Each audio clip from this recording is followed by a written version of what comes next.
Sebagai sahabat Dokter Tifa mengatakan tegar Dokter Tifa dan besok ikuti saja juga pra peradilan yang kedua. Oke, berarti Anda terus melawan. Ya. Kalau Anda Bang Lecu akan melawan Bang Mas Roy? Saya, Bang Roy, cepat diperiksa. Ya? Di Polda Metro Jaya. Selesai tunggu selesai, tunggu dulu Bang Roy. Selesai Bang Roy diperiksa, tolong, saya minta tolong nih Bang Roy. Oh iya harus. Tolong Bang Roy Langsung sampaikan panggil kepada penyidik. Oh iya. Segera langsung. panggil Lecumanan. Baik, tanpa membuang waktu saya ke Bang Katiri langsung. Ya, Bang, Anda oke, ada yang mau ini, ditambahin atau saya boleh nanya nih? Boleh dong. Boleh.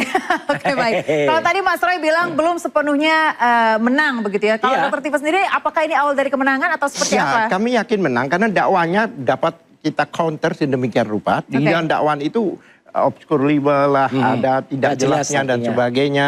Kemudian salah satu contoh ya, suatu perbuatan bulan April, lapornya itu bulan 30 April. 30 April ya, bukan Jokowi Pak, Bu Tifa dilaporkan. Oh iya, ini. 30 April. 30 April. Tapi perbuatannya Mei. Semua link-link itu bulan Mei. Seharusnya kalau ada orang laporan, Langsung. itu kan yang sebelumnya. Mana ada sudahnya. Nah ini bulan Mei, banyak bulan Mei, dan itu pun bagian besar bukan milik Bu Tifa. Bu Tifa hanya 5. Bahkan ada masalah salah satu, di sini juga ya, dialog di sini, itu dimasuk juga, ada 5 kalau nggak salah. Tapi padahal itu kan lantai produk jurnalistik, ini kan tidak boleh dimasalahkan. Ya. Nah kalau dimasalahkan kan semuanya jadi kena. Dialog dan sebagainya ini. Itu artinya tidak dimasukkan di dalam bukti tanpa melalui prosedur undang-undang pers dan sebagainya. Artinya kan ada hak jawab, hak ini, hak counter, kemudian ada harus dibicarakan, disidangkan dulu di Dewan Etik. Baru ini tidak.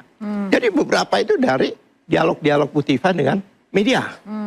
Seperti itu. Oke, kemudian jadi ini semuanya tabrak-tabrak aja kepentingan umum contohnya. Itu jelas. Kemarin saya dengan Bang Rifai katakan bahwa kemungkinan dikenakan pasal fitnah.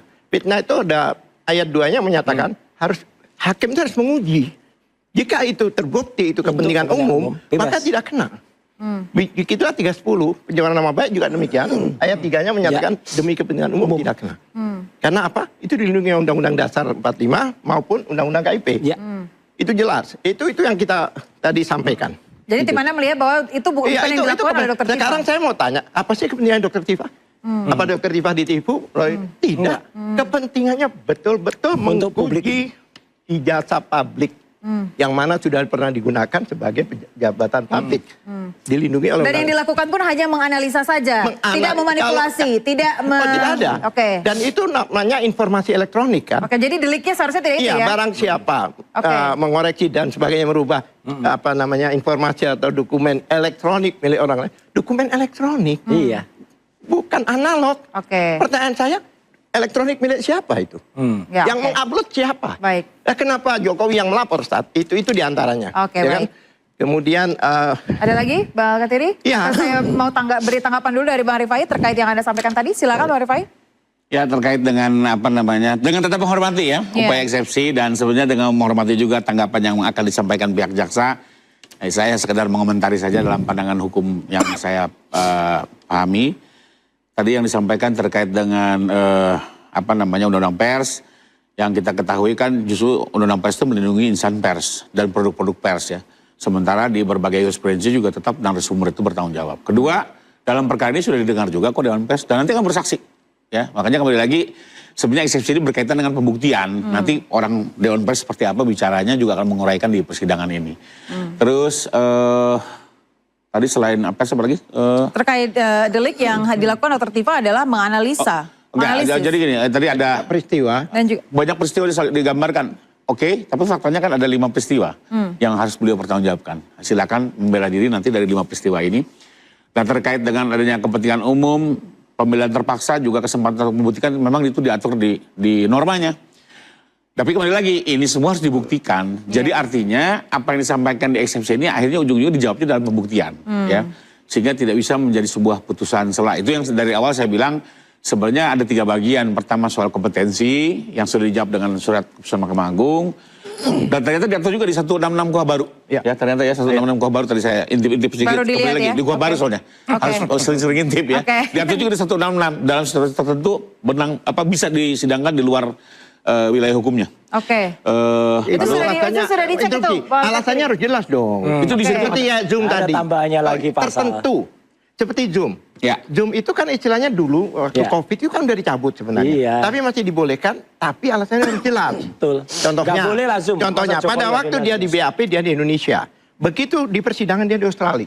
Itu bisa pakai Zoom. Tapi kalau orangnya itu ada di Indonesia, yang mana dia itu tidak bisa datang hanya gara-gara mengawal partai tertentu, itu yang nggak bisa dong. Ya itu kan harus. Ini mengganggu hak politik nih berarti nih. bukan. Arah-arahnya mengganggu hak politik nih. Kan faktanya kan begitu. Hati-hati hak konstitusi loh, hak politik. Lihat, saya nggak nyebut partai apa. Oke, jadi saya lanjutin sedikit ya. Jadi ini kan kembali lagi ada 3 garis besar kalau saya lihat. Pertama kompetensi relatif, kedua apa namanya tentang format yang kalaupun ini dianggap persoalan bisa diperbaiki ya. Tapi saya masih melihat dalam taraf wajar ya, karena memang ini ceritanya kan bersambung dari kerja bersama sampai pertanggungjawaban pribadi. Ya. Karena bagaimanapun juga Ibu Tifa kan nggak berdiri sendiri. Beliau berkelompok dengan teman-temannya. Itu yang mungkin akan dijadikan prolog di dakwaan. Nah terus yang ketiga memang akhirnya ujung-ujungnya berkaitan dengan pembuktian yang nggak bisa dijawab juga ini benar tidaknya eksepsi ini. Ya. Jadi apa namanya menurut saya kembali lagi dalam pandangan saya sepertinya eksepsi ini nantinya lebih banyak dipertimbangkan di pokok-pokok. Interupsi, ini saya jelaskan. Tapi, Saya luruskan. sedikit saja Bang, intinya Bang. Sebentar sedikit. Sekarang pasalnya kan berbeda yang dikenakan. Ada 310, ada 434 dan sebagainya. Tapi unsurnya sama. Sampai dikatakan, oke, dialihkan, tidak perlu dibaca karena sudah kami bacakan. Itu itu selalu begitu. Emang unsurnya orang pencurian maupun pemerkosaan sama. Lain. Ya, setiap pasal itu unsurnya beda. Ini unsurnya sama. Itulah makanya kami lawan ini, kami yakin banyak kelemahan, banyak ketidakjelasan, banyak rekayasa di situ bahkan saya katakan. Kalau boleh saya tanggapin ini? Boleh silakan. Kalau soal ini, Ketidakjelasan dan sini sudah banyak jurisprudensi umum yang menyatakan bahwa terkait dengan pasal di dalam dakwaan itu kewenangan sepenuhnya dari penuntut umum. Ya. Tinggal penuntut umum membuktikan apakah dia mampu membuktikan pasal-pasal yang dicantumkannya di dalam dakwaan. Jadi tidak bisa juga seorang terdakwa atau penasihat hukum mengatur-ngatur pasal mana yang disampaikan dengan catatan. Ini jurisprudensi Bang, Mahkamah Agung ya, bahwa artinya ini hak diberikan tapi Anda nanti harus buktikan. Kalau nggak bisa dibuktikan apa yang terjadi? Dilepaskan dari dakwaan. Apalagi ada primer, subsidiar, kumulatif itu sejauh ini jurisnya seperti itu Pak. Saya kami punya hak untuk mengcounter. Oh iya betul. Emangnya terus dawan tapi selama ini jawabannya adalah seperti itu. Makanya kita katakan di sini, bahkan Bu Tifa memberikan judul di sini, ini penting kami sampaikan. Iya. Judulnya itu bukan untuk Indonesia kepentingan umum. menggugat. Iya, Indonesia menggugat. Itu judul-judul perlawanan kami dengan ijazah palsu Jokowi dalam pusaran krisis multidimensi bangsa. Jadi something to do with umum ini, gitu loh. Dibuat seolah-olah umum. Faktanya umum. Padahal faktanya lagi Mbak, dari yang kami laporkan link-link ini, ya dari awal Januari sampai April, tidak ada mereka waktu melemparkan tuduhan-tuduhan ini menyatakan sedang melakukan penelitian, melakukan Tidak ada kata-kata melakukan silakan di googling, masyarakat boleh googling ya. Itu bisa tapi kena setelah juga, kami karena laporkan, baru tim hukumnya membuat Pertanyaan saya, apa ada seolah aturan yang ini tidak membolehkan penelitian? Ya, jadi apakah artinya ada aturan bahwa Tidak boleh ada penelitian. Nggak ada. Orang meneliti sesuatu boleh dong. yang tanggal dulu yang saya maksud adalah penelitian ini hanya sekedar alibi yang dibuat-buat. bukan. Enggak, orang kan Dari melihat awal, perbuatan ya. Dari awal, Ya nanti mereka kita lihat sebagai lah. saksi. Kita lihat. Ada Tapi orang intinya- pembelaan. ya. tapi intinya Apakah kan- status penelitian ini bisa menjadi 3 orang covernya? ini Monggo silakan. dari awal sebagai saksi di UGM sebelum ada apa-apa. Iya. Oke, Sebelum oke. ada laporan. Yang kami laporkan Januari sampai April, di luar itu kami nggak laporkan Pak. Ya artinya Tapi gini begitu. ya, Silakan aja yang kalau di luar memang itu. Dokter Tifa itu memang peneliti, ya. Kenapa peneliti? Karena dia tuh sebenarnya Nah, selain ada. itu dia melakukan penelitian yang namanya Nah. neuropolitika.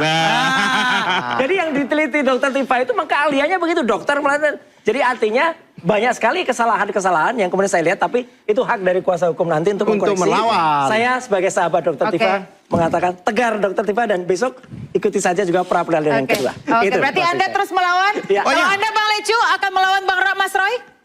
Saya, Bang Roy, cepat diperiksa. Akan melawan ya? Oke. Di Polda Metro Segera Jaya. diperiksa. Ya, saya tunggu Selesai, tunggu dulu Bang Roy. Selesai Bang Roy diperiksa, tolong, saya minta tolong nih Bang Roy. Oh iya harus. Tolong Bang Roy Langsung sampaikan panggil. kepada penyidik. Oh iya, Segera langsung. panggil Lecumanan. Oke, Setelah baik. Lecumanan siap, Dan kapan datang pun ya. panggil. Iya, jangan mangkir. Terima kasih Boleh, Bapak. Pak. Dalam laporan pemirsa, kami pun eksepsi juga harus telah datang. dibacakan pra peradilan sudah dimenangkan dan akan digulirkan. Publik bukan sekedar menunggu sorak kemenangan, melainkan sebuah titik terang kebenaran. Saya Yanufus, nantikan interupsi pekan depan. Sampai jumpa.